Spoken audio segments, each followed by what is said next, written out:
Ang kwentong ito ay hango sa totoong buhay. Karanasan ito ni Rado. Taong 1962, Vilaba, Leyte.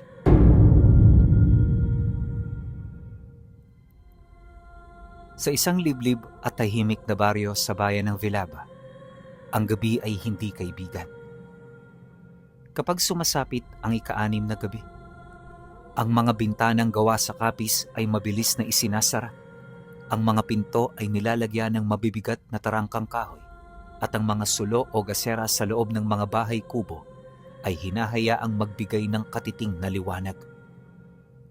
Sa panahong ito, sariwa pa sa alaala ng mga taga-Leyte ang mga kwento ng mga nilalang na lumilipad sa kadiliman, mga aswang na nagpapalit anyo at mga tiktik na nag-aabang sa mga buntis. Ngunit para sa 25 taong gulang na si Rado, ang kadiliman ay hindi kinakatakutan kundi isa itong hamon. Si Rado ay isang simpleng magsasaka sa umaga at mangangaso sa gabi. Kilala siya sa kanyang kakisigan, lakas ng loob at talas ng pakiramdam. Ang kanyang pisikal na pangangatawan ay hinubog ng mabibigat na gawaing bukid. Subalit sa kabila ng kanyang tapang, may isang lihim na nagpabago sa kanyang buhay magpakailanman. Ang mutya ng bulalakaw. Pagsapit ng buwan ng Mayo, taong 1962, isang pambihirang kaganapan ng sumira sa katahimikan ng gabi. Natatandaan pa ni Rado ang gabing yan. Walang buwan, ngunit ang langit ay punong-puno ng mga bituin. Habang siya ay naglalakad pa uwi galing sa pagbabantay sa kanyang pananim na mais, isang nakakasilaw na liwanag ang biglang gumuhit sa kalangitan. Hindi ito ordinaryong bulalakaw. Ang liwanag nito ay hindi puti o dilaw, kundi isang naglalagablab na asul at lila na tila sumasayaw sa ere. Habang papalapit ito sa lupa, nakarinig siya ng isang ugong na mistulang iyak ng isang sanggol at huni ng isang agila na pinag-isa. Lumikha ito ng malakas na pagyanig nang bumagsak ito sa pinakamalalim na bahagi ng kagubatan ng sitio. Isang lugar na iniiwasan ng lahat dahil sa mga sabi-sabi na doon nagpupulong ang mga kampo ng dilim. Dala ng kuryosidad at likas na katapangan, hindi tumakbo si Rado pabalik ng baryo. Sa halip, hinawakan niya ng mahigpit ang kanyang sundang at tinahak ang landas patungo sa pinagbagsakan ng bulalakaw. Pagkatapos ng halos 1 oras na paghawi sa makakapal na baging at matitinik na halaman, narating niya ang isang maliit na lambak. Sa gitna nito, may isang malaking uka na umuusok pa.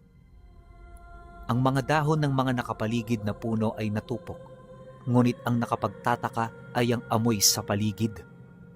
Hindi ito amoy ng sunog na lupa, kundi amoy ng sariwang ulan at mabangong bulaklak ng dapo. Sa pinakagitna ng uka, may isang bagay na nagliliwanag. Lumapit siya ng dahan-dahan. Ang bawat hakbang ay puno ng pag-iingat.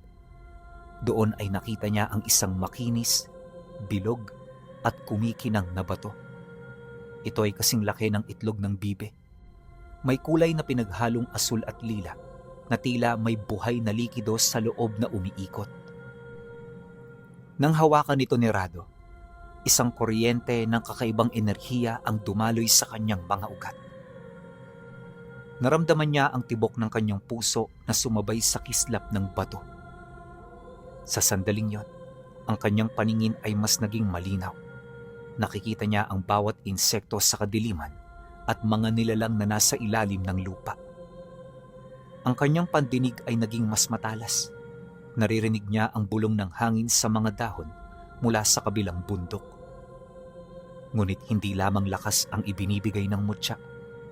Nagdala rin ito ng babala. Isang pangitain ang kislap na pumasok sa kanyang isip.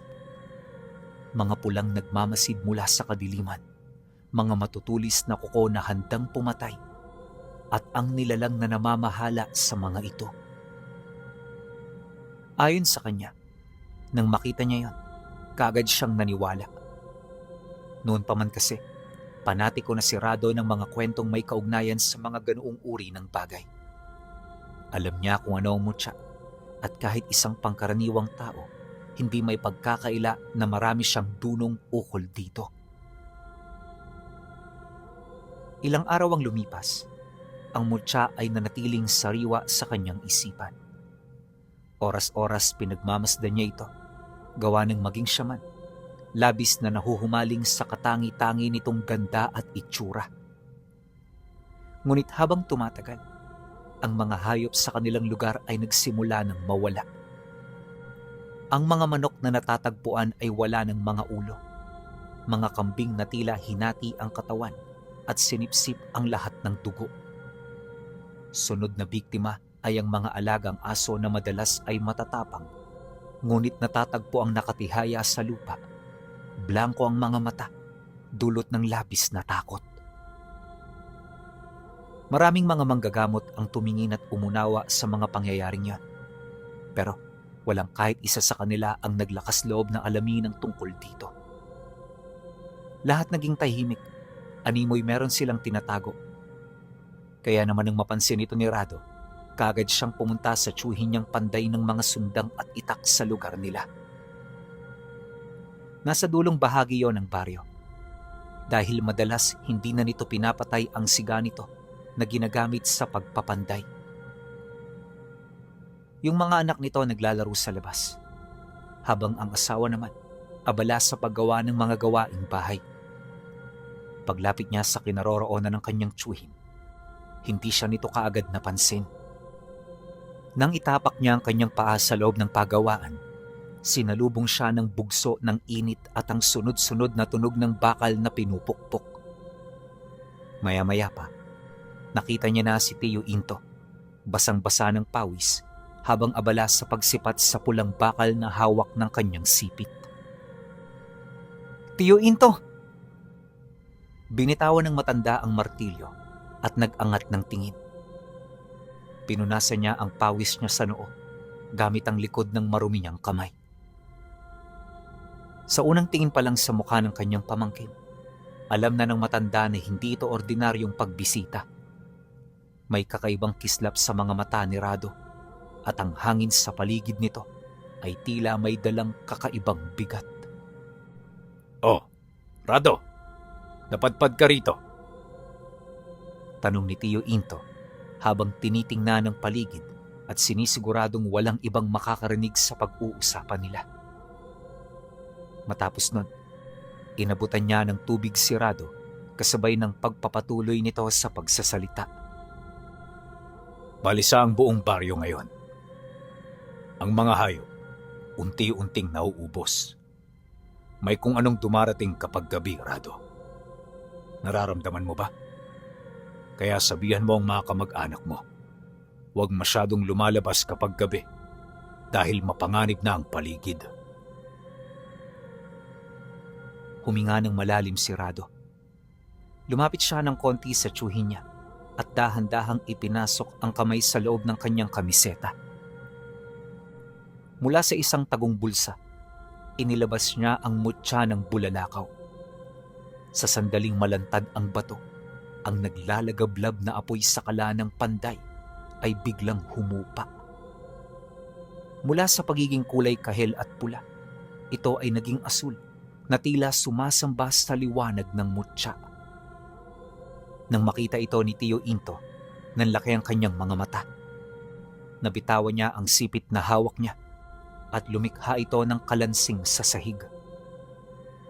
"Diyos ko, Rado, saan mo nakuha yan? Yan ang mutya ng bulalakaw."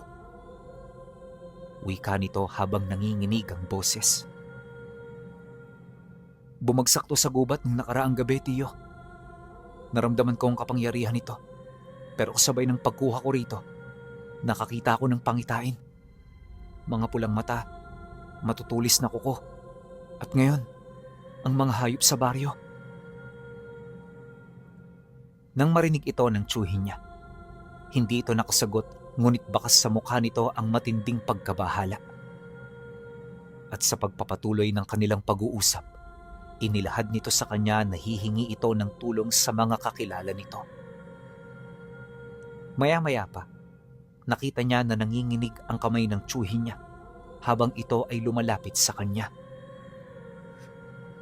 Rado, ang mutya ng bulalakaw ay hindi isang ordinaryong gamit. Yan ay isang bato ng kapangyarihan. Ang taong nagmamay-ari niyan ay bibiyayaan ng lakas higit sa karaniwang tao. Ngunit tandaan mo, ang liwanag ay laging umaakit sa kadiliman.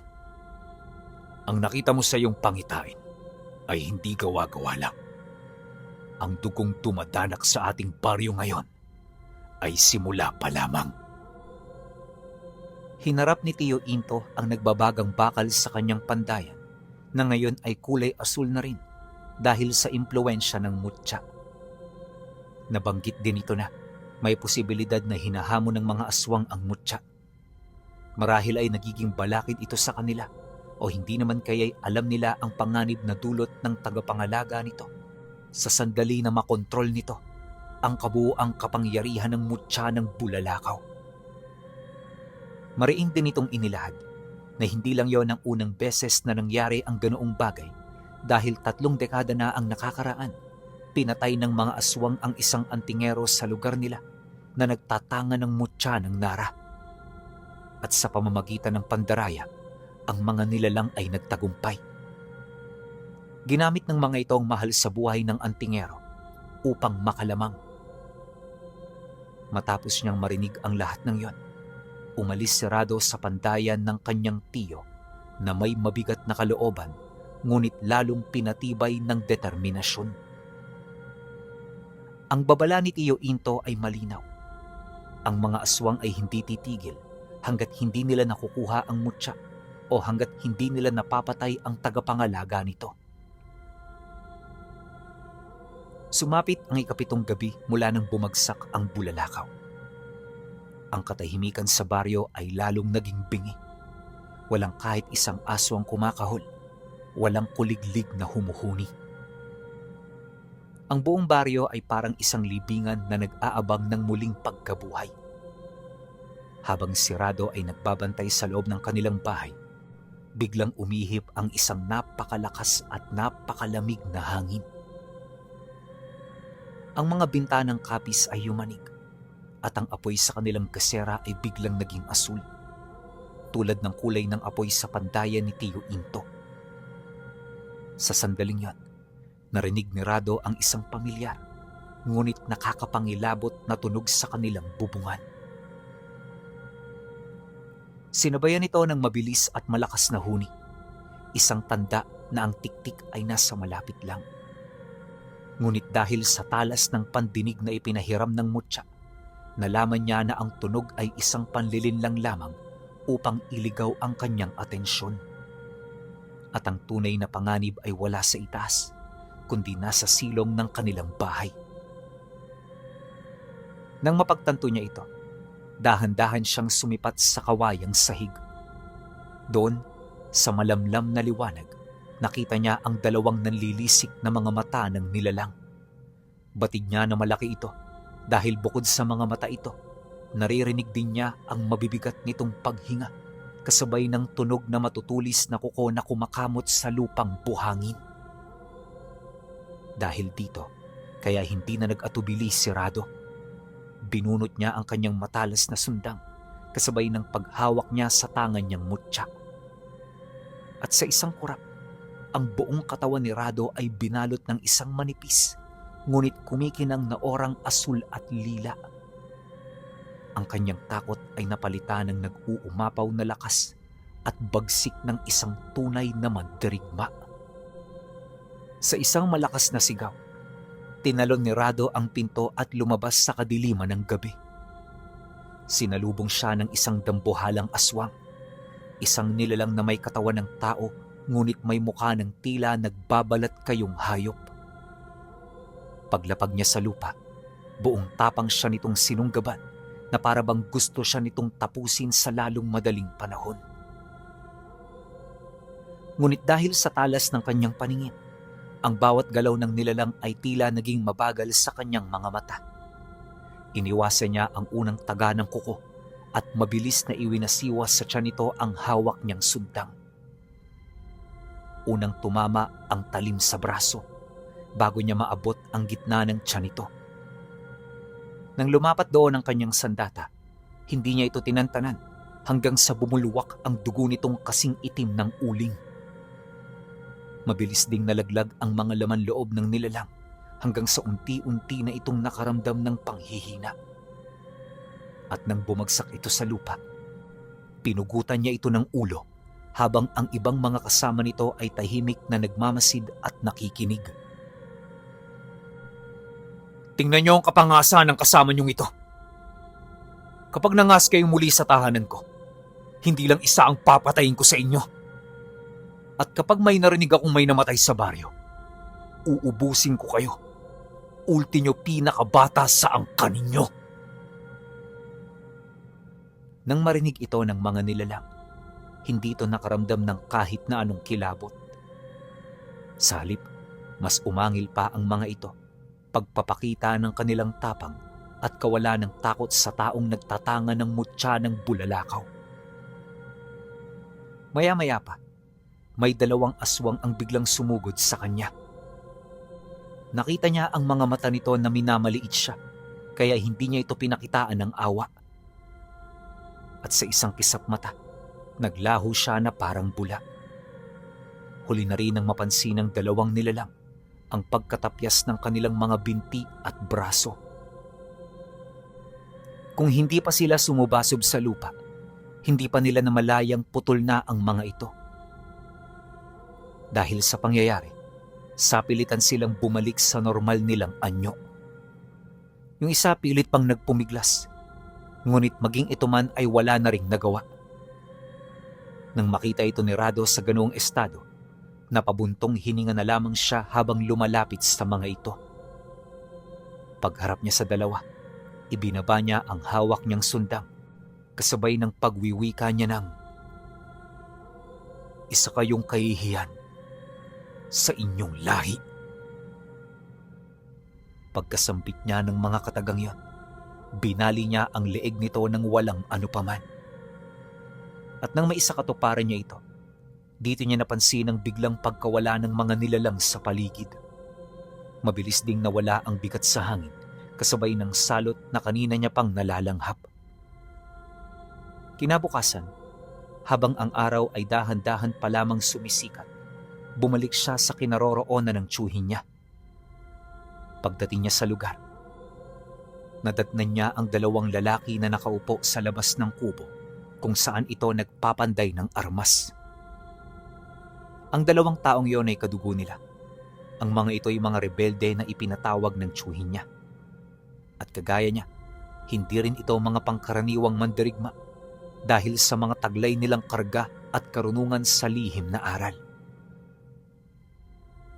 Maya-maya pa, nang tuluyan ng sumikat ang araw, ang pulang liwanag ng umaga ay humalo sa usok na nagmumula sa pandayan ni Tio Into. Bagsak ang balikat ni Rado sa pagod, ngunit ang kanyang mga mata ay nananatiling mapanganib. Taglay pa rin ang bakas ng asul na enerhiya mula sa mutya ng bulalakaw. Pagsilay ng 2 sa kanya, kagad itong tumayo sa labas ng kubo. Ang isa ay si Cadencio, isang lalaking may malalim na taga sa muka at may bitbit na lumang baril.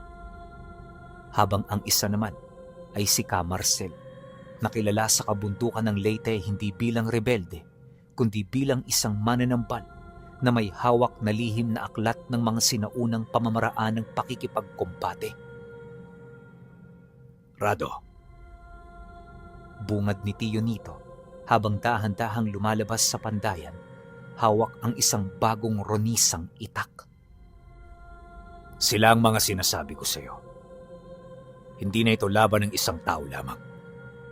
Amoy na amoy ko ang lansa na pinagdaanan mo kagabi. Tama ba ako ng hinala? Nagtagumpay ka kagabi sa unang pakikipaglaban mo sa kanila." Tumangulang si Rado at dahan-dahang inilapag ang kanyang sundang na may mga bungi na dahil sa tigas ng balat ng mga dambuhalang nilalang. 3 napatay ko, tiyo. Pero hindi ito nagdulot ng takot sa kanila. Ang sabi mo, hinahamon nila ang mutya. Ngunit sa tingin ko, hindi lang basta hamon ito. Gutom sila sa kapangyarihan at may pinuno silang nag-uutos sa kanila.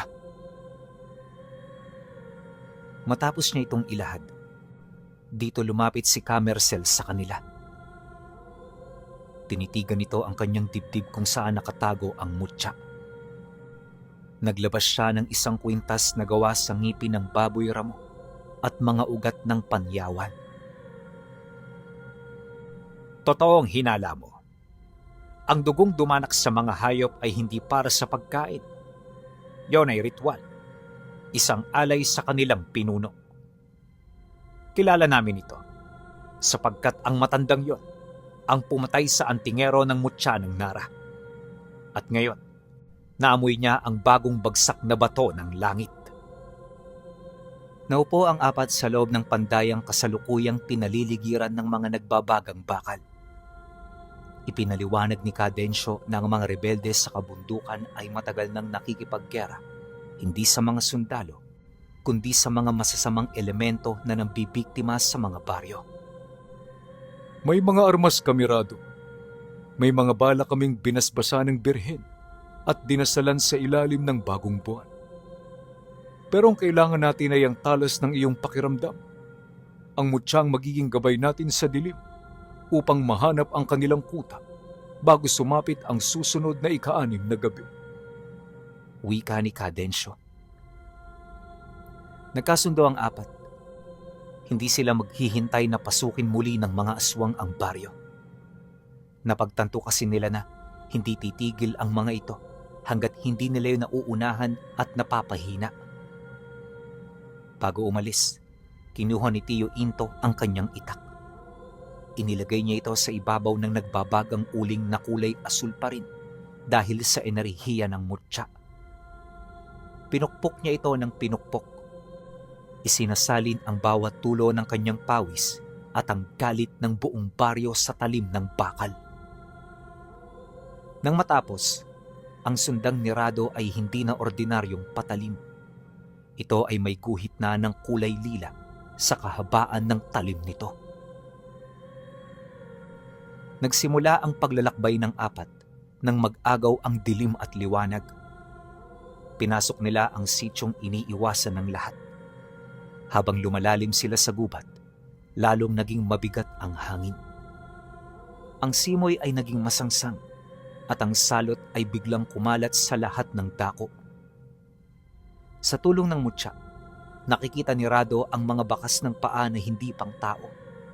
Naririnig din niya ang mga bulong sa itaas ng mga puno ng tipolo at akasya.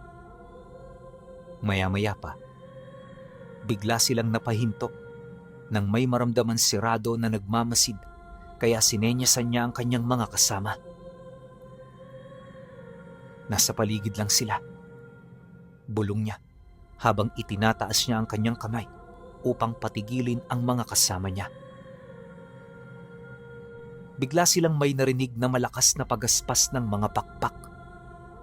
Hindi lang ordinaryong tiktik ang lumitaw, kundi 3 wakwak.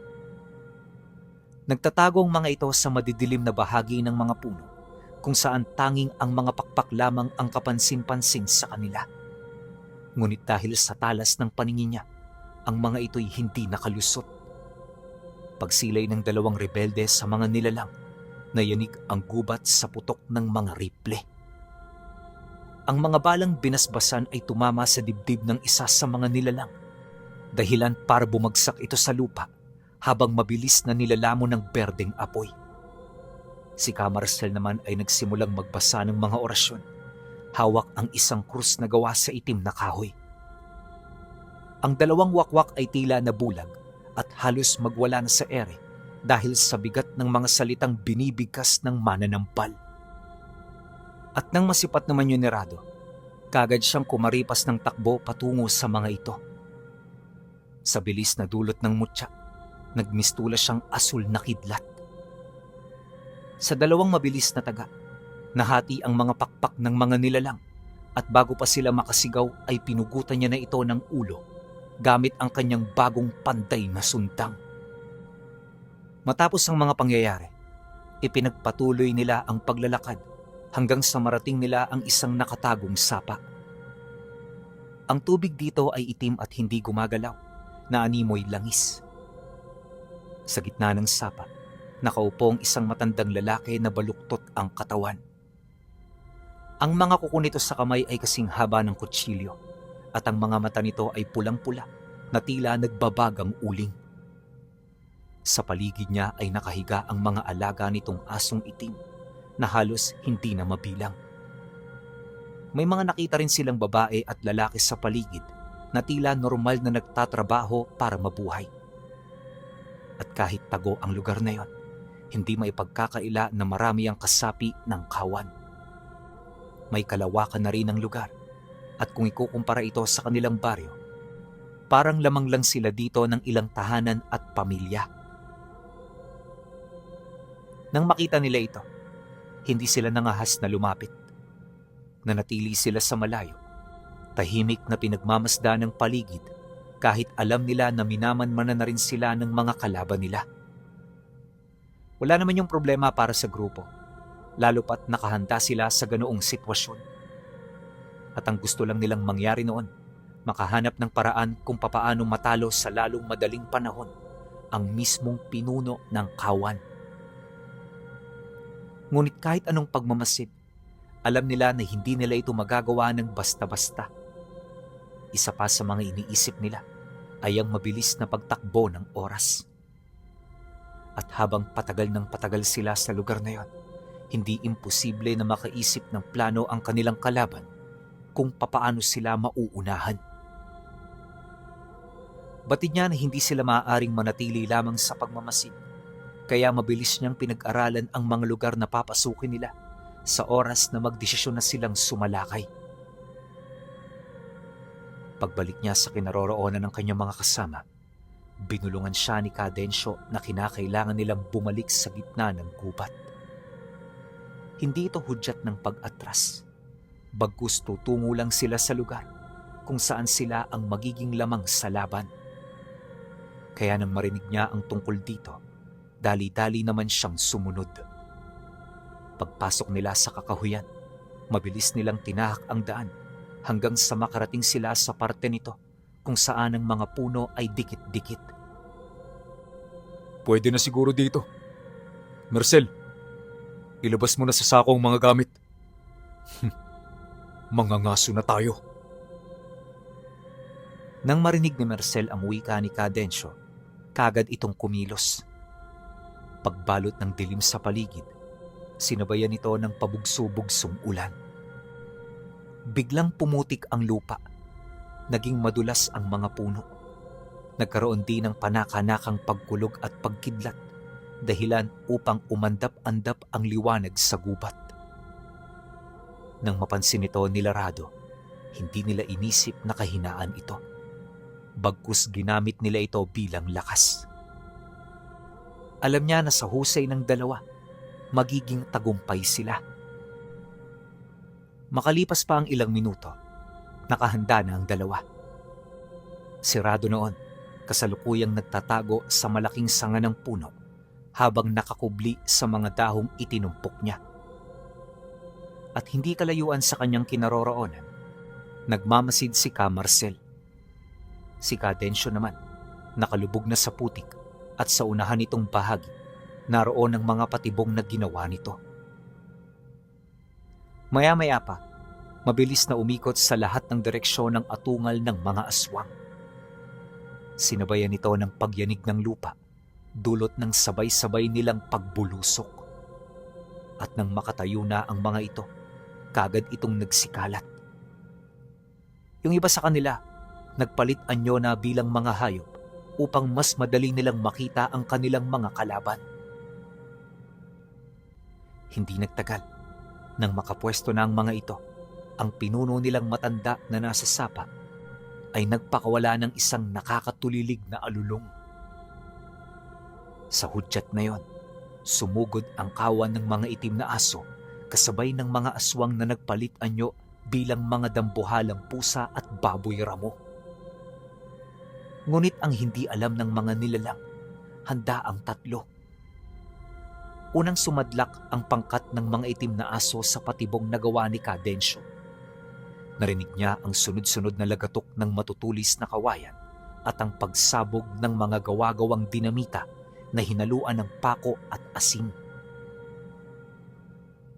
Nayanig ang kagubatan. Ang mga aswang na tinamaan ng mga balang binasbasan ay napasigaw sa matinding hapdi habang ang kanilang mga balat ay umuusok at natutunaw. Sa kabilang banda, hindi tumigil si Camarcel sa binibigkas na mga orasyon. Ang bawat salitang lumalabas sa kanyang bibig ay nagmistulang kadena ng liwanag na pumipigil sa mabilis na paggalaw ng mga kalaban. Ang mga aswang na nagtatangkang lumipad o tumalon sa mga puno ay biglang nawawalan ng lakas at bumabagsak sa madulas na putikan. Mula sa itaas ng sanga ng puno, nakita ni Rado ang pagkakataon. Sa talas ng kanyang paningin, natukoy niya ang pinuno ng kawan na dahan-dahang lumalapit, pinaliligiran ng 3 pang malalakas na aswang. Pagsilay niya rito, hindi na siya nagdalawang isip pa. Kagad siyang tumalon sa kinaroroonan niya at mabilis na tumakbo patungo rito. Maya-maya pa, nang metro na lamang ang distansya nila, kaagad niyang sinunggaba ng 2 aswang kasabay ng walang pag-aalangang pagpugot niya ng ulo rito. Nang masipat siyang kasama nito, buong lakas siya nito na sinunggaban, ngunit madali niya itong nailagan. At bago pa yun makalayo, tumarak na sa dibdib nito ang kanyang sundang habang siya ay nakatitig sa pinuno. Bagaman kalmado ang matanda, ramdam niya na nagulat ito sa kanyang ginawa. At nang mapatumba na niya ang huling aswang na nagbabantay dito, naghari ang isang sandaling nakakabinging katahimikan sa pagitan nilang dalawa. Ang ulan ay patuloy na bumubuhos, na tila sumasabay sa agos ng itim na dugo sa madulas na putikan. Dahan-dahang humakbang pasulong si Rado. Mahigpit ang hawak sa kanyang sundang na kumikinang sa kulay asul at lilang enerhiya. Sa bawat tapak ng kanyang paa, ang putik sa paligid ay tila natutuyo sa init na ibinubuga ng mutya ng bulalakaw na nakatago sa kanyang dibdib. Nang makita ito ng pinuno ng kawan, kagad itong tumindig kahit baluktot ang kanyang katawan. Ang kanyang mga kuko ay nag-umpisang mag-umpugan na lumilikha ng tunog na parang mga bungo na pinupukpok. Ang kanyang mga pulang mata ay mas lalong nagliyab habang ito ay nakatitig, partikular na sa bahagi ng dibdib kung saan nandoon ang mutya. Ikaw palang sinasabing antingero sa baryo. Nagagalak ako dahil kagaya ng mutya ng Nara, hindi rin pangkaraniwan ang tangan mo. Ngunit, gaano man ito kalakas, iisa lang ang bagsak nito. At yun ay saking mga kamay. Pagkasambit nito ng mga katagang yon, ipinakita nito sa kanyang palad ang mga mutya na kanyang ninakaw sa mga antingero at nilason sa paglipas ng panahon. Doon, napagtanto ni Rado na hindi lang pala mutya ng Nara ang hawak nito. Taglay din ito ang mutya ng gabi, hiyas ng ipo-ipo, at ang ngipin ng kalabaw na halos kasing itim na ng uling. Matapos niya yung masilayan, nakaramdam siya ng matinding puot, hindi para sa kanyang sarili, kundi para sa mga naunang tagapangalaga na pinaslang sa ngalan ng kasakiman. Ang mga batong hiyas na dapat sana'y nagbibigay ng proteksyon sa mga tao ay naging tagasunod ng kadiliman. Kinuha mo ang buhay nila. Ngunit ang siningil mo sa kanila ay wawakasan ko ngayon. Wika niya nang makita niya ang mga nalasong mutya. Nang uuyam na tumawa ang matanda. Kasabay nito, Itinaas niya ang kanyang mga palad. Ang 4 na nilasong mutya ay uminog sa hangin at isang maitim na usok ang bumalot sa matanda. Sa isang iglap, ang baluktot niyang katawan ay lumaki. Ang kanyang mga braso ay humaba hanggang sa sumayad sa lupa. At ang kanyang muka ay naging mistulang bungo ng baboy ramo na may matutulis na pangil. At sa bilis na hindi inaasahan, sumugod ang pinuno. Ang hangin ay nahati sa hagupit ng kanyang mahahabang kuko. Ngunit sa talas ng paningin ni Rado, nakita at nahulaan na niya kung ano ang gagawin nito. Batid niya na gaano man ito kalakas, wala itong kakayahan na masapawan ang abilidad niya na makita ang hinaharap. Pagtalo niya pa itaas, tinapakan niya ang isang sanga at pagbulusok niya, iwinasiwas niya ang sundang na hawak niya. Tumama ang talim sa matitigas na kuko ng matanda. Lumikha ito ng kislap hanggang sa tumagos ito sa 2 kuko na ipinangsasalab nito sa kanya. Doon, naramdaman niya ang bigat ng puwersa ng 4 na mutya. Alam niya na ginagamit ito ng matanda, kaya hindi niya pinahintulutan na maisahan siya nito. Bagaman hindi maipagkakaila na sa kanya ang lamang sa duelo nila, hindi siya nagpadalos-dalos. Malakas ang mutya ng bulalakaw, ngunit 4 ang hawak ng kalaban niya. Wala rin siyang ideya sa kakayahan ng mga mutyang yon, lalo pat matagal na itong nalason. Sa pagpapatuloy ng kanilang pagbubuno, marami siyang napansing kakaiba sa abilidad ng matanda kumpara sa mga pangkaraniwang aswang. Ang lakas nito ay hindi pangkaraniwan. Kaya nitong hugutin ang isang buong punong buhay mula sa lupa. May kakayahan din itong maglaho gamit ang dilim at may kakayahan itong makapagtawag ng mapangwasak na hangin. Dagdag pa niya na, ang hanging pinapakawala ng matanda ay hindi ordinaryong simoy. Ito ay may kasamang tila milyong maliliit na karayom ng yelo. Ramdam niyang nakamamatay ang ganoong atake, kaya ni minsan hindi siya nangahas na maliitin ito. Sa loob ng halos kalahating oras na kanilang pagbubuno, ni hindi man lang siya nagalusan ng matanda. Sa puntong yon, habang siya ay kalmado, halos lamunin naman ito ng matinding galit. Bakit hindi nagagawang mahawakan? Ano ang espesyal sa mutya mo? Bakit mas malakas to sa 4 na mutyang hawak ko? Wika nito habang gigil na gigil. Nang marinig ni Rado ang sinabi ng matanda, di niya to pinansin. Nanatili siyang nakatayo at nakatitig dito, naghihintay ng pagkakataon para umatake. Taliwas sa matanda, hindi siya nagpadalos-dalos. Ang gusto niya, paslangin yon sa iisang atake na lang. Napansin niya kasi na, kagaya niya, pinag-aaralan din ito ang kanyang mga pamamaraan at yon ang kanyang ikinakabahala. Makalipas pa ang ilang minuto, bigla itong napatingin sa kanya. At bago pa man makatitig ang mga mata nito, naglaho ito na parang bula. Nang mapansin niya ni Rado, kaagad siyang umatras. Mabilis siyang tumungo sa kakahuyan upang gawin itong pansalag. Alam niya na ginamit ng matanda ang abilidad ng isa sa kanyang mga mutya para dayain siya ng harapan. Subalit ang ganong hakbang ay hindi uubra. Abilidad ng kanyang mutya na makita ang hinaharap kahit ang kanyang kalaban ay nagtatago sa kanya. Hindi naman kasi ito ang tipo ng kakayahan upang talunin ng banta. Bagkus kakayahan ito ng mutya para panatilihing buhay ang Panginoon na kanyang ginagabayan. Nagtagal ng ilang minuto ang ganoong sitwasyon. Inakala ng nilalang na nasa kanya na ang lamang, ngunit ang hindi niya alam, sinasabayan lamang ni Rado ang kanyang lihim na laro.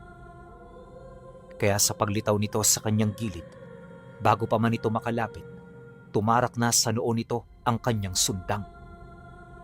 Pagtagos nito sa bungo, Mabilis itong sumubasob sa lupa nang wala ng buhay. Kagad itong nilamon ng berdeng apoy at kasabay nito ang pagbuwal ng puno sa katawan nito na parabang gusto na itong tabunan ng kalikasan. Mabilis na kumalat ang nangyari sa gubat, kaya ang mga nilalang na patuloy pa ring nakikipaglaban ay wala nang nagawa kundi ang magsitakas. Sa pagkatalo ng pinuno nila, wala na silang dahilan para manatili. Ayon kay Rado, na ang mga nilalang na yon ay parang mga ligaw na hayop na pilit tumatakas sa kanilang mga ngaso. Nang masipat naman yon ni Camarcel at Cadencio, tumigil na rin ito sa paghabol ng kanilang mga kalaban.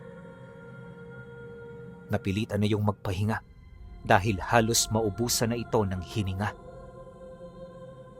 At pagkaraan lang ng ilang minuto, ang katahimikan ay muling nangibabaw sa gubat. Nang mapansin ito ni Rado, marahan siyang naglakad patungo sa kanyang mga kasama. "Cadencio, kumusta ho kayo?" Nang marinig ito ng dalawa, kagad na bumakas sa kanilang mukha ang pagkagulat. Sa kanilang tatlo kasi, tanging si Rado lang ang hindi gaanong napagod. Ang inaakala kasi nila, sa kanilang tatlo, ito ang labis na maapektuhan ng digmaan, ngunit sila'y nagkamali.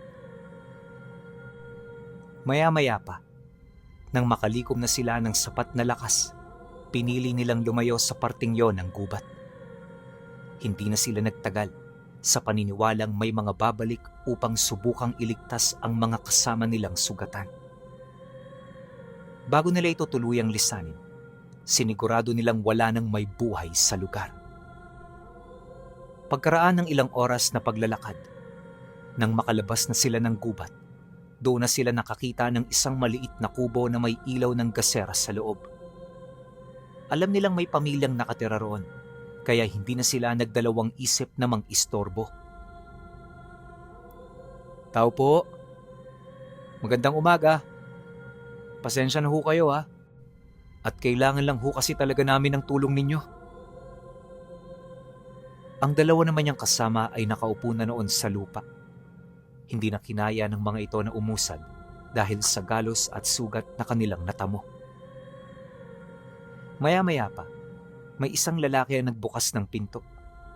At pagbungad nito sa kanyang harapan, nakita niya ito na parang medyo iritable dahil sa yon ay naalimpungatan. "Pasensya na ho kayo, Manong ha. Pwede ba kaming makahingi ng pagkain at maiinom? Kailangan na kailangan lang kasi ng kaibigan ko rito." Dagdag niya sabay turo sa dalawa. Pagbaling naman ng lalaki ng tingin sa kanyang kasama, biglang nawala ang pagkairita nito matapos nitong makita ang rifle na hawak ni Cadencio. Sige ha. Teka lang, babalik ako." Matapos nitong magsalita, nagmamadali na itong bumalik sa loob ng bahay. At pagkaraan lang ng ilang segundo, bumalik ito bitbit ang pagkain na natira sa kanilang hapunan. "Pagpasensyahan nyo na yan ha, at yan na lang ang natira eh. Mahirap lang kasi kami, kaya sana huwag kayong magalit sa amin." Wika ng lalaki, na bakas sa mukha ang takot. Nang marinig ito ni Rado, tumawa lang naman siya habang sumasagot dito ng, "Ay, naku po, hindi kami masamang tao, Manong. Huwag ho kayong matakot sa amin." Matapos nun, umalis na sila ng may buong pagpapasalamat. Kinabukasan, bago sumikat ang araw, nakarating na sila sa kanilang baryo. Inilihim nila sa lahat ang tungkol sa mga nangyari, lalo na ang mga sugat na kanilang natamo. Dumaan ang mga araw at tila naging tahimik na sa kanilang lugar. Dahil sa mga mapayapang gabi, kung kaya't naging mabilis ang paghilom ng sugat ng dalawa. Nanatili sila noon sa bahay ng tiyuhin niya, na kung saan tuwing umaga, bumabalik siya sa bahay para magpakita sa mga kapitbahay niya. Ginagawa niya ito upang hindi siya paghinalaan ng kahit na sino. Sa loob ng isang linggo, walang napaulat na nangyari. Walang hayop na nawala. Walang nagparamdam na mga aswang. At higit sa lahat, walang taong nabiktima sa baryo. Ipinagtaka ito ng mga matatanda pinuno. Sa kadahilanang ang buong akala nila, nagsisimula pa lamang ang kalbaryo. Kaya naman kinutuba ng mga ito na posibleng namatay na ang mga nilalang na naghahasik ng lagim sa kanilang lugar. Bagaman hindi kumpirmado, taos-puso itong ipinagpasalamat ng mga matatanda.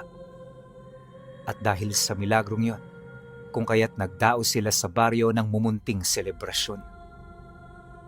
Imbitado ang lahat, ngunit sila at ang pamilya ng tiyuhin niya ay hindi pumunta. Mas pinili nilang manatili dahil alam nila na mas mahalaga ang kanilang pag-uusapan higit sa anumang bagay. Habang nagkakatipon sa loob ng pandayan, kinausap niya ang tiyuhin niya patungkol sa mga nangyari. Kahit kasi matagal na ang mga araw na lumipas, patuloy niya pa rin iniisip ang mga kaganapan. Para sa kanya, may mga tanong pa rin siyang hindi nare-resolba. Tiyo Into, may pag-asa pa bang bumalik sila? Nakakasiguro ba tayo na ang napatay ko noon ay yung talagang pinuno ng kawan? Wala ba siyang kamag-anak o maaaring mamuno sa lahi nilang naiwan? Nang marinig ito ng kanilang mga kasama, bahagya itong napatingin habang malalim na nag-iisip.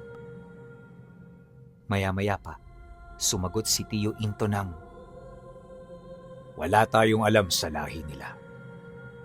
Hindi natin sila kilala ng lubos, kaya wala tayong ideya. At ang alam ko lang sa ngayon, tahimik ang baryo. Siguro mas mainam na ito. Ngunit nang marinig ito ni Rado, hindi siya kumbinsido. Gayunpaman, dahil sa alam niyang may pamilya ang tiyuhin niya at may responsibilidad si Ka Mercel at Ka Densyo, minarapat na lamang niyang manahimik. Napag-usapan na rin kasi nila noon sa Makalawa. Aalis na ang dalawa para bumalik sa kuta nila. Si Tiyo Into naman, babalik na rin sa kanyang trabaho para makabawi sa kanyang pamilya. Inaasahan naman niya to, lalo pat hindi uusad ang pamilya ng tiyuhin niya kung hindi ito kikilos. Matapos ang nangyaring usapan noong gabing yon, nagpasya na siyang umuwi sa kanila. Pagdating niya ng bahay, huminga siya ng malalim bago nahiga. At sa paglipas pa ng ilang araw, itino niya ang kanyang atensyon sa pagsasaka nang walang pinagsasabihan ukol sa tangan niyang mutya. Inilihim niya ito sa lahat, gayon din ang kanyang pagsasanay. Bagaman tahimik na sa kanilang lugar, hindi kumbinsido si Rado na magtatagal ito. Alam niya sa kanyang sarili na kinakailangan niyang paghandaan ng anumang banta upang mailayo sa kapahamakan ng kanyang pamilya. Batid din niya na babalik ang mga nilalang dahil alam niya na hindi basta-bastang nawawala ang puot ng mga ito laban sa mga taong nagkasala sa kanila. Sa loob ng 5 buwan, ang pagsasanay niya ay tuloy-tuloy. 5:00 bago pumasok sa sakahan, inaabala niya ang kanyang sarili sa paghila ng tali na may 300 kilong bigat ng bato sa dulo nito. At sa pagsapit ng 6:00 ng hapon hanggang hating gabi, nasa gubat si Rado, sinusukat ang kakayahan ng mutya ng bulalakaw. Hinasari niya ang kanyang sarili sa sining ng pakikipaglaban at habang tumatagal, isinasabay niya na rito ang lakas at abilidad ng kanyang mutya. Nagsasaliksik rin siya ng iba pang kakayahan, kasabay ng pag-aral sa kahinaan at sukdulan ng lakas ng kanyang kapangyarihan. Akala niya noon, magtatagal pa bago dumating ang banta na kanyang kinukutuban, pero nagkamali siya. Dahil pagtungtong ng Nobyembre, muli na namang may pumutok na usapin sa kanilang lugar. Isa sa mga taga-roon ang napaulat na bigla na lamang nagsuka ng matitigas na bagay na gawa sa pinagbuhol-buhol na buhok at tela. Kalunos-lunos ang naging estado ng taong yon. Gawa ng ilang araw lang ang lumipas, nagsimula na itong manghina at maparalisa. Hindi na rin tinatanggap ng katawan niya ang kahit na anong pagkain, dahilan para mas lumala ang kanyang kalagayan. Nang mabalitaan ni Rado ang tungkol dito, nagmamadali siyang tumungo sa tahanan nito. Subalit dahil sa wala siyang ginawang pagsasanay at pag-aaral patungkol sa mga lunas at gamot, ang taong yun ay tuluyan ding binawian ng buhay. Matapos ang pangyayari, bumalik siya ng malungkot sa bahay ng tiyuhin niya. Oh, Rado, anong nangyari? Patay na po yung taong yun, Tiyo Into. Namatay siya dahil hindi ko siya nagawang matulungan. Nakakakonsensya. Kung sana may alam lang ako, hindi yun mangyayari sa kanya. Mabilis itong umakbay sa kanyang balikat. Hindi ito kaagad sumagot. Animoy nag-iisip din ito ng malalim. At pagbaling nito ng tingin, kalmado itong nagwika ng, Hindi sa lahat ng oras kasalanan natin ang mga nangyari. Minsan kahit anong pilit natin, hindi na natin mababago ang tadhana ng isang tao. Oras niya na yun, pamangkin. Kaya huwag mong sisihin ang sarili mo. Naniniwala ako na sa mundong ito, bawat tao ay may sariling oras. Hindi natin to nakikita, pero nakatakda na ito sa ating mga tadhana. Dumaan ang mga araw, nagpatuloy siya sa kanyang ginagawa. At sa pagkakataong yon, ipinagsabay na niya ang pag-aaral ng mga halaman at pagtatanong sa mga nakakaalam kung ano ang mabisang gamot sa bawat karamdaman na alam niya. Ginawa niya ito sa loob ng ilang buwan. Habang gabi-gabi, abala siya sa paglilibot at pagpatay ng mga nilalang na nagtatangan ng lihim na aral ng kaliwa. At hindi man sa pagmamayabang pinuno, marami na siya noong napaparusahan. Kabilang sa mga ito ang mga mangkukulam at iilang mga mambabarang na pumapatay dahil sa kanilang galit. Magmula rin noong natuto siya, malaki na ang nabawas sa hanay ng mga nilalang na yon. Natutunan na rin itong layuan ang kanilang lugar, buhat sa bantang nagmumula sa kanya. Ngunit sa kabila nito, hindi pa rin siya napapanatag.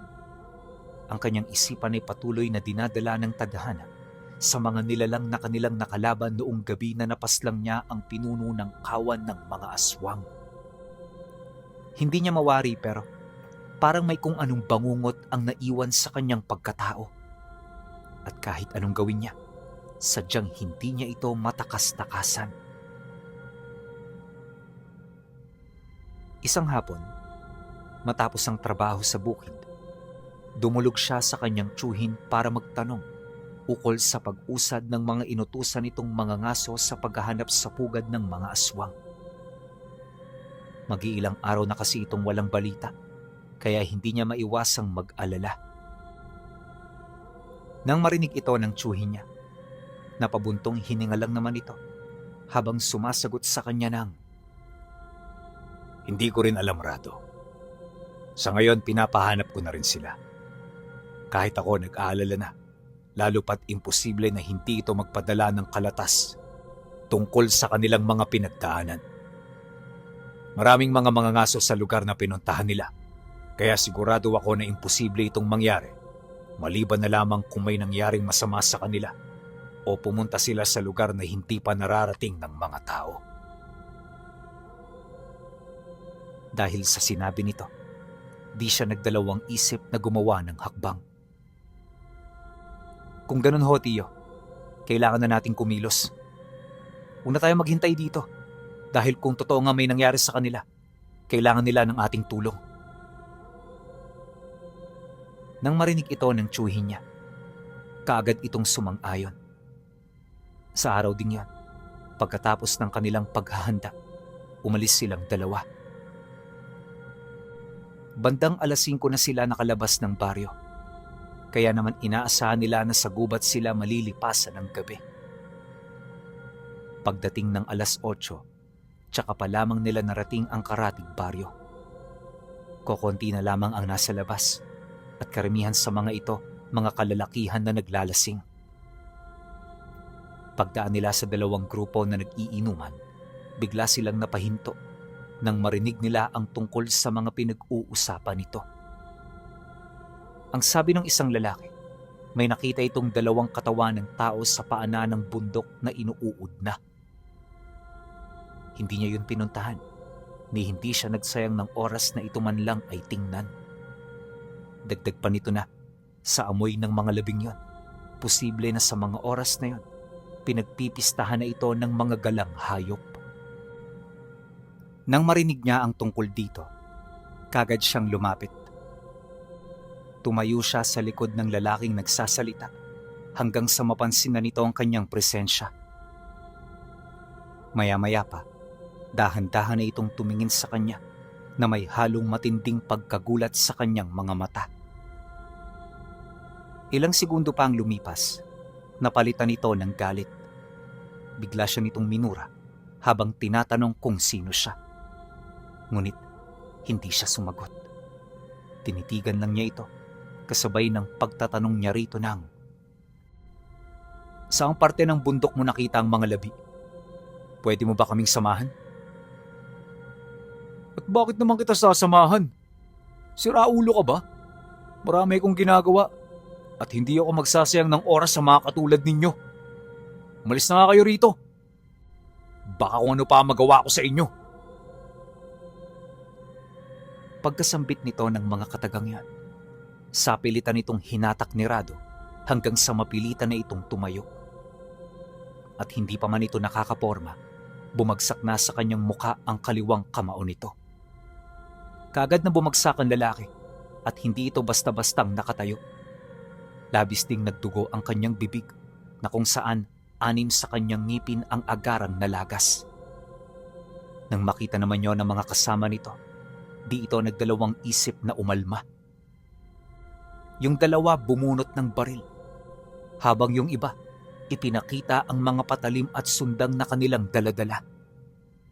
Sinubukan itong pakalmahin ng tsuhin niya pero hindi ito nakinig hanggang sa may isa sa mga ito ang biglang nagpaputok ng baril. Tumama ito sa dibdib ni Rado, ngunit hindi ito tumagos sa kanyang balat. Nang makita ito ng mga manginginom, dito pa lamang sila nakaramdam ng matinding pagkagulat. Walang sabi-sabi, kagad silang umatras. Ngunit di pa man nakakalayo yung lalaking umasinta sa kanya. Nakaramdam ito ng mahapdi at masakit sa dibdib niya. Paghawak niya ng kanyang kamay, dito niya nakita ang dugo niyang unti-unti nang kumakalat. Gulat na gulat ang lalaking yon pinuno sa kadahilanang ang pakiramdam nito para itong tinamaan ng baril. Pero ang tanong, sino naman ang umasinta sa kanya? At sa takot ng lalaking yon, kagad itong bumagsak sa lupa habang humahagulgol sa pag-iyak. Panay din ang pagmamakaawa nito sa kanya, ngunit hindi niya ito pinansin. Maya-maya pa, pagbaling niya rito ng tingin, sinenyasan niya ang mga kasama nito na tulungan ito. Ayon pa sa kanya, wala siyang ginagawang kahit ano rito at saksi ang lahat sa kung ano ang nangyari. Pagkatapos nito, itinayo niya yung lalaking sinapak niya. Dahan-dahan niya yung inalalayan hanggang sa makalayo na sila sa lugar na yon. Sa kanilang paglalakad, tinanong niya ito kung saan ito nakatira at kung maaari ba sila ritong manuluyan pansamantala. Habang sinasabi niya yun sa taong yon, ipinangako niya na wala siya ritong balak na masama. Nabanggit na rin niya ang tungkol sa mga mensahero ng kanyang tsuhin at ang rason kung bakit nila gustong makita ang mga labing nabanggit nito. Kaya naman nang marinig ito ng lalaki, sumang-ayon na lamang ito sa kanilang nais. Kinabukasan, bandang 3:00 ng madaling araw, umalis na silang magkakasama. Nagpaalam sila ng maayos sa pamilya kaya wala itong naging mga pagdududa. Pag-alis nila ng bahay, mabilis nilang tinahak ang daan patungo sa paanan ng bundok kung saan sinasabing naroon ng mga bangkay. Hindi naging madali para sa kanila na marating ang lugar na yon, lalo pat ang daan patungo rito ay matarik at walang eksaktong daan. Naglipa na rin sa paligid ang iba't ibang uri ng hayop na malimit ay mababangis at makamandag. Bandang 7:00 nang marating nila ang lugar na tinutukoy nito, ngunit wala na sila roong naabutan. Ang rason ng kanilang kasama, baka nilapa na ito ng mga hayop noong gabing nasa baryo sila. Alam ni Rado na nagsasabi ito ng totoo, sa kadahilan ng kitang-kita nila sa paligid ang mga bakas ng bangkay na naagnas. Ngunit nang akmang tatalikod na sila, may naramdaman siyang kakaiba. Hindi kalayuan sa lugar na yon, may naamoy siyang pamilyar. Ito ay malansa at nakakausog ng sikmura. Nang mapansin nila ito, nabaling sa lugar na yon ang kanilang atensyon. Alam nila sa kanilang sarili na malapit na roon ang kanilang hinahanap, kaya wala nang saysay pa na bumalik. At pagkaraan ng ilang minutong pagmamasid, kasama ang lalaking naging gabay nila, tinahak nila ang daan hanggang sa marating nila ang kabilang parte ng bundok. Doon, nakita nila ang isang gubat na punong-puno ng matatayog at makakapal na sanga ng puno. Kaya kahit umaga na, parang gabi pa rin sa lugar na yon. Kaya naman nang makita ito nila Rado, alam na kaagad nila kung ano ang nasa loob nito. Walang sabi-sabi, nagmamadali silang bumaba ng paanan. Pagpasok nila sa parting yon ng gubat, sumalubong sa kanila ang mga puno na punong-puno ng lumot sa katawan. Kakaiba ang simoy ng hangin sa loob ng kakahuyan, para itong nabubulok at walang kabuhay-buhay kahit malayo sa komunidad ng mga tao. Pag-usad nila roon ng ilang minuto, doon na nila nakita ang mga pira-piraso ng damit na nagkalat sa mga sanga ng puno. Habang nagmamasid, di maiwasang makipag-usap ng tsuhi niya ukol dito. Ngunit di pa man siya nakakasagot, biglang may sumunggab sa kanila na malaking pusa. Nagdulot ito ng pagkagulat sa kanilang kasama, kaya dali-dali itong kumaripas ng takbo hanggang sa lapain ito ng dambuhalang aso. Dahil sa pangyayaring yon, napagtanto nila ng tsuhi niya na napasok na nila ang pugad ng kanilang kalaban. Ngunit sa pagkakataong ito, iba na ang sitwasyon. Hindi na si Rado ang dating tagapangalaga ng mutya ng bulalakaw na takot, mangmang at walang alam sa lihim na karunungan. At ngayong hawak na niya ang pinakamataas na antas nito, sigurado siya na kaya niya nang lipulin ang lahat ng naroon.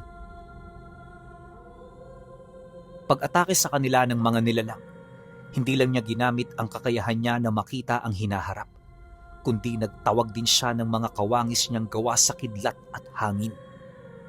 Sa pamamagitan ng mga ito, nadagdagan ang kanilang bilang at nagkaroon sila ng sapat na oras at espasyo upang paghandaan ang pagsugod ng mga nilalang. Nagtagal ng kalahating oras ang pakikipaglaban niya sa mga ito, hanggang sa mapaslang nila ang lahat ng mga mandirigmang may kakayahan na lumaban sa kanila. Nang tuluyan ng manghina ang puwersa ng mga aswang, tsaka nila pinasok ang pugad kung saan naabutan nila roon ang iilang mga kabataan at mga kababaihang kinakasangkapan ng pagpaparami ng kanilang lahi. Sa loob din ng pugad, nakilala niya ang anak na babae ng dating pinuno ng kawan. Bagaman isa itong gabunan, nananatili itong mahina gawa ng ito ay bata pa. At nung magkaharap silang dalawa, walang awa niya itong tinalo sa isang duelo. Ibinuhos niya rito ang lahat ng galit niya, hanggang sa ito ay tuluyang mawala ng buhay. At nang mapaslang na niya ang gabunan, tinipon niya ang mga bata at kababaihan para sabay-sabay na patayin.